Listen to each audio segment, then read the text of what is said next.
आया था जिससे उस गांव के लोगों की जिंदगी ही बदल गई। आइए देखते हैं कि गांव के लोगों के साथ क्या हुआ था। एक दिन गांव की 3 औरतें, जिनका नाम श्यामा, रूपा और सपना होता है, आपस में बैठकर बातें कर रही होती हैं। अरे रूपा बहन, मैं तुम्हें क्या बताऊं, मेरी सास ने तो मेरा दिमाग खराब कर रखा है। अगर मेरा बस चले तो मैं उसकी जान ही ले लूं।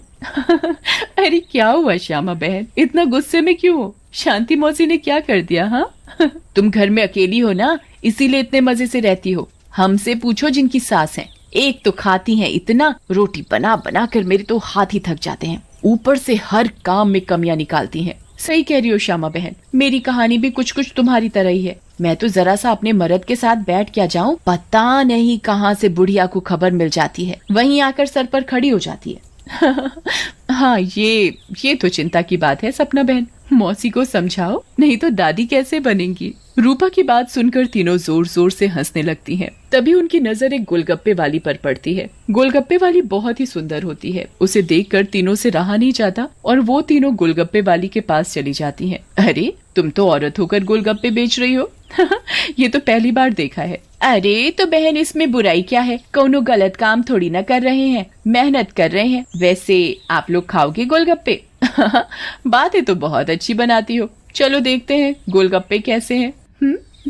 उसके बाद श्यामा और सपना दोनों गोलगप्पे खाने लगती हैं और रूपा वहीं खड़ी हो जाती है। रूपा को ऐसे खड़े देख गोलगप्पे वाली बोलती है, अरे बहन, आप नहीं खा रही गोलगप्पे? क्या हुआ, कहीं आपको अपने फिगर खराब होने का डर लग रहा है क्या? अरे नहीं नहीं, ऐसी बात नहीं है, मैं बस बाहर का सामान कम खाती हूँ और कोई बात नहीं, इन दोनों को खाने दो। श्यामा और सपना गोलगप्पा खाने के बाद बोलती हैं, अरे वाह गोलगप्पे वाली, क्या गोलगप्पे हैं, मुंह से तो स्वाद ही नहीं जा रहा, मजा आ गया। ऐसे गोलगप्पे मैंने जिंदगी में कभी नहीं खाए, तुम तो रोज आया करो, मैं तो रोज ही खाऊंगी। हाँ हाँ हाँ बहन जी, ये भी कहने की बात है, अब तो मैं रोज ही आया करूंगी, नया नया काम जो खोला है। उसके बाद वो गोलगप्पे वाली वहां से चली जाती है और वो तीनों औरतें भी अपने अपने घर चली जाती हैं। अगली सुबह रूपा पानी भरने के लिए कुएं पर जाती है। वहाँ औरतें आपस में बातें कर रही होती हैं। अरे रूपा बहन, पता है तुम्हें श्यामा और सपना कहाँ है? कहाँ है मतलब? अरे अपने घर पर होंगी और कहाँ? आहा, अरे नहीं रूपा बहन, वो दोनों अपने घरों से गायब हैं। कोई कह रहा था कि उनका चक्कर चल रहा था मर्दों के साथ और उन्हीं के साथ घर छोड़कर भाग गई हैं। बेचारे उन दोनों के पति। रूपा को ये बात सुनकर बहुत गुस्सा आता है और वो बोलती है, तुम्हें शर्म आनी चाहिए, औरत होकर औरतों के बारे में ऐसी बातें करते हो। ऐसा कहकर रूपा वहाँ से चली जाती है। शाम को वही गोलगप्पे वाली गांव में फिर से आती है। चीनू और टीनू नाम के 2 मंचुले उसे देखकर बोलते हैं, अबे टीनू, वो देख क्या लड़की है, एकदम एक नंबर, ये तो तेरी भाभी बनने लायक है बीड़ू। सही कह रहा है चीनू, लेकिन इसमें थोड़ा गलती होने का, ये अपन की नहीं, तेरी भाभी बनने लायक है, समझा क्या? फिर वो दोनों गोलगप्पे वाली के पास जाते हैं और बोलते हैं, ए गोलगप्पे वाली, क्या गोलगप्पे खिलाएगी हम दोनों को? आप दोनों भी कैसी बातें करते हैं, ये गोलगप्पे क्या मैंने पानी भरकर होली में मारने के लिए रखे हैं? आप बहुत मजाक किया हो मेरी तरह। वैसे क्या नाम है आपका?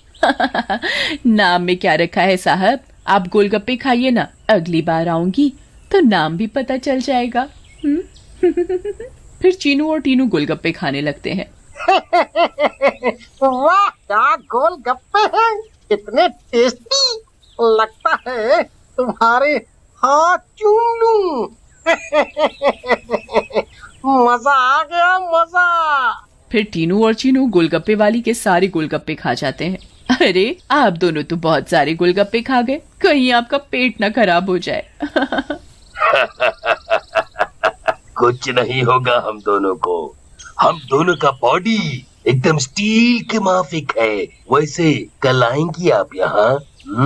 लेकिन गोलगप्पे वाली कुछ नहीं बोलती और वहाँ से चली जाती है। रात में ज्यादा गोलगप्पे खाने की वजह से टीनू और चीनू के पेट में दर्द होता है। हाय रे, मर गया। अरे टीनू भाई, ये लड़के का चक्कर अपन दोनों के लिए भारी पड़ गया रे।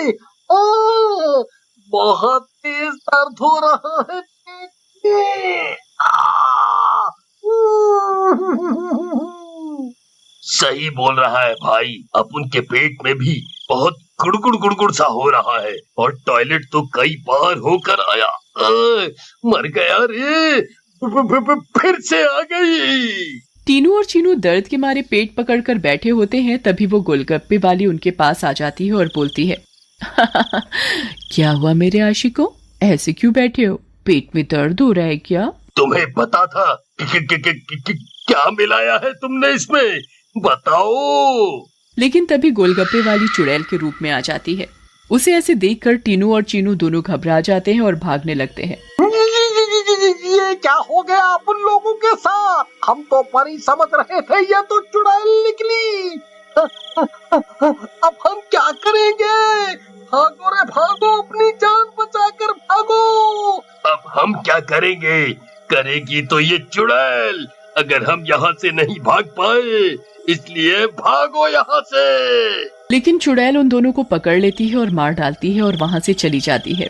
इसके बाद तो मानो ये रोज की बात हो जाती है। रोज वो चुड़ैल गोलगप्पे वाली बनकर आती और गोलगप्पे खिलाकर रात में लोगों को मार डालती। इन सब से गांव वाले बहुत परेशान हो जाते हैं और एक दिन पंचायत बिठाते हैं। पंचायत में रूपा भी जाती है। अरे भाइयों, गांव संकट में है, हम सबको मिलकर इस समस्या का समाधान निकालना पड़ेगा, नहीं तो एक एक करके पूरा गांव ही खाली हो जाएगा। तभी रूपा का पति दीनू बोलता है, लेकिन सरपंच जी, हमें तो कुछ पता नहीं है कि ये सब कौन कर रहा है, या लोग अपने आप घर छोड़कर जा रहे हैं। सही कह रहे हो दीनू बेटा, लेकिन हम ऐसे शांत तो नहीं बैठ सकते और अपने गांव वालों को जाने नहीं दे सकते। हमें कुछ तो करना ही होगा। हाँ। फिर पंचायत में कोई भी फैसला न निकलने पर सभी गांव वाले अपने अपने घर चले जाते हैं। उसी दिन दोपहर में चुड़ैल फिर से गोलगप्पे वाली का भेष बदल कर गाँव में आती है। रूपा उसके पास जाती है और बोलती है, अरे गोलगप्पे वाली, जरा गोलगप्पे खिला दे, सुबह से मन खराब हो रहा है, शायद चटपटा खाने से ठीक हो जाए। लेकिन तभी उसकी नजर गोलगप्पे वाली के पैरों पर पड़ती है। गोलगप्पे वाली के पैर उल्टे होते हैं। रूपा ये देखकर समझ जाती है कि हो ना हो ये इसी का किया धरा है। रूपा सब समझने के बावजूद गोलगप्पे खाने लगती है और खाकर वहाँ से चली जाती है और दीनू के घर में जाकर सारी बात बताती है, जिसे सुनकर दीनू बोलता है, तुम पागल हो गई हो क्या रूपा? अगर उस गोलगप्पे वाली पर तुम्हें शक था तो तुमने गोलगप्पे क्यों खाए और अपनी जान जोखिम में क्यों डाली? मैंने अपनी जान जोखिम में नहीं डाली, तुमने एक बात पर ध्यान नहीं दिया। गांव में जितनी भी लाशें मिली हैं वो सिर्फ आदमियों की हैं, एक भी औरत की नहीं है। इसका मतलब ये है कि ये चुड़ैल अभी सिर्फ आदमियों को मार रही है। लेकिन रूपा, फिर भी औरतें तो गायब हो रही हैं और वो चुड़ैल निकली तो तुम उसका मुकाबला कैसे करोगी? हम औरतों में बड़ी शक्ति होती है, हम अगर अपनी पर आ जाएं तो किसी को भी अपने बस में कर लें। ये तो एक चुड़ैल है, इसे मैं देख लूंगी। तुम चिंता मत करो। फिर रूपा और दीनू अपने कमरे में सो जाते हैं, लेकिन रूपा की चिंता में दीनू को नींद नहीं आती और वो आंख बंद करके लेटा रहता है। रात में चुड़ैल उन दोनों के कमरे में आती है और रूपा को यूं आराम से सोते हुए देखकर हैरान रह जाती है। ये औरत तो वाकई बहुत निडर है, क्या मत सो रही है, लेकिन आज के बाद डरेगी। ऐसा कहकर चुड़ैल सोती हुई रूपा को उठा लेती है और जंगल की ओर चल पड़ती है। दीनू भी चुपचाप चुड़ैल का पीछा करने लगता है। चुड़ैल एक गुफा के सामने पहुंचकर रुक जाती है और गुफा को खोलती है। खुल जा सिमसिम। गुफा का दरवाजा खुल जाता है और चुड़ैल अंदर चली जाती है। दीनू भी चुपके से उनके पीछे पीछे अंदर चला जाता है। अंदर जाकर चुड़ैल रूपा को एक अंधेरे कमरे में ले जाती है और रोशनी करती है। जैसे ही वहाँ रोशनी होती है, गांव की बाकी औरतें भी रूपा को दिखाई देती हैं। श्यामा और सपना भी वहाँ होती है। अरे चुड़ैल, ये सब क्या है? गाँव की औरतें, तुम ये क्या कर रही हो?